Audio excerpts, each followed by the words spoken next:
Hey guys, David Stewart here. This is Abbath, the mighty Abbath. What does he have to do with George Lucas? I shall explain. He is the former frontman, vocalist, guitarist, bassist, drummer at different points, and all-around poster boy for Immortal, the mighty black metal band from Norway. And he's no longer in Immortal. He's doing a solo record, and this is it. It's actually quite good. I did a review on it. Who's in Immortal, then? Well, you've got these two guys. Demonaz on the left and Horgh on the right. Demonaz actually doesn't perform in the band anymore. He hasn't performed in the band for like 20 years, I think, because he had like a hand injury that stopped him from being able to perform. But he continued writing the lyrics. Okay, and then you have Horgh, who's been a drummer for quite some time as well.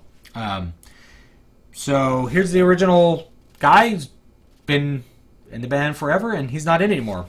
I'm not going to get super deep into the feud about this because he also tried to like get the name Immortal, and they had a lot of contests over it.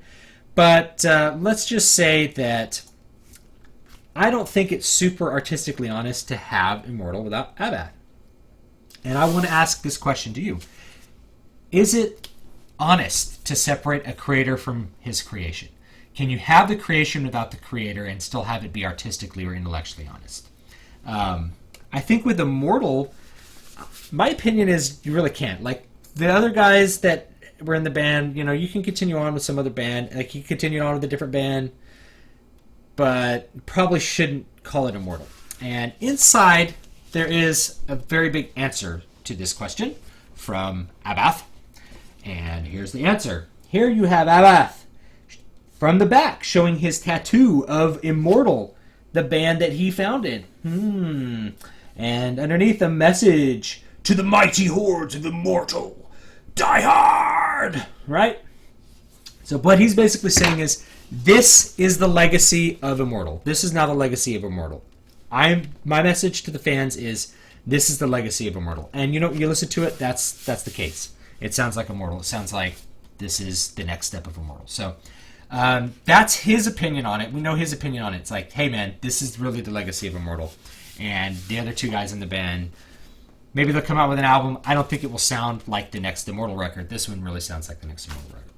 So what does that have to do with George Lucas? Well, George Lucas is not involved with Star Wars anymore.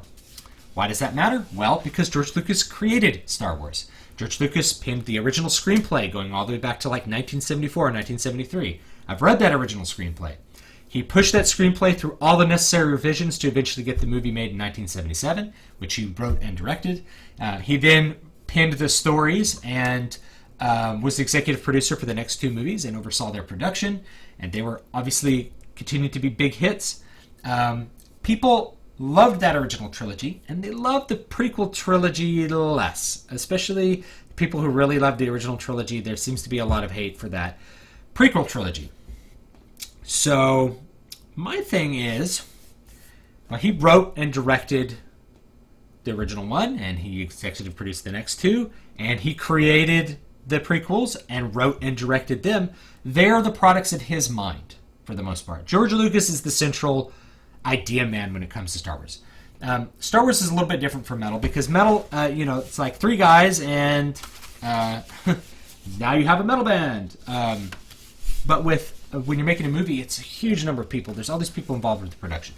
Other directors, other producers, there's actors, there's set makers. There's so much that goes into the creation of Star Wars. It's hard to say that George Lucas owns all of Star Wars. But it did come from his mind, and we have to give credit where credit is due.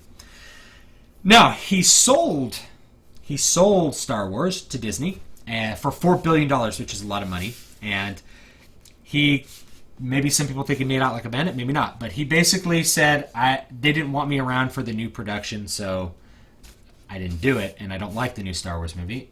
He did an interview. I think you can watch it on Hulu.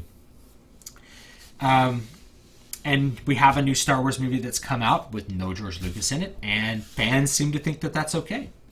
And so the question I want to pose to you with George Lucas is it okay to separate the creator from his creation with something like Star Wars?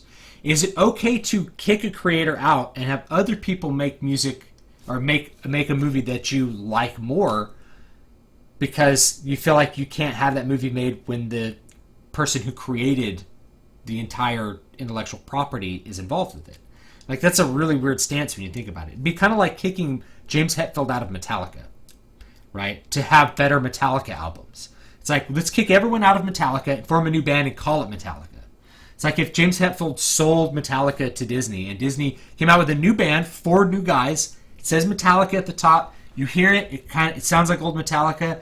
No one would accept this as Metallica because they understand Metallica is James Hetfield and Lars Ulrich and the other 2 guys throughout that he've had in history, either Kirk Hammett and whatever bass player that they've had. Right? They understand that Metallica is those guys.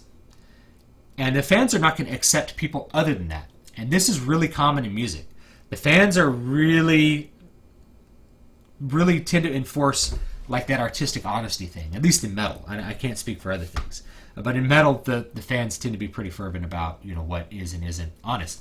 There's another really good example from music, which is the Misfits. Misfits broke up in the 80s, and then they reformed in the 90s without Glenn Danzig after a legal dispute. And although I thought some of their music in the 90s was good, especially American Psycho, it didn't have Glenn Danzig in it. Glenn Danzig wrote all the original music. Should he still be in the band? Well, he didn't want to be in the band. Should they have Misfits without him? I would contend, even though the music was in some ways better than the older music, certainly better produced, that doesn't mean that you can just have the Misfits, right? Glenn Danzig created all that original music and really was the visionary for that. So it's probably not artistically honest, even if the product is good. With this Abbath, it's probably not artistically honest to have Immortal without Abbath. It's just you're really not doing a service to your fans by separating the creator from the creation. But I want to know what you think about it. Can you have Star Wars without George Lucas? My position, of course, is that it's not really artistically honest to have something like Star Wars without its creator. It'd be like having more Middle-earth books without Tolkien writing them. It just wouldn't be right. Like, Tolkien was the creator of those, and that's who owns them, even in death.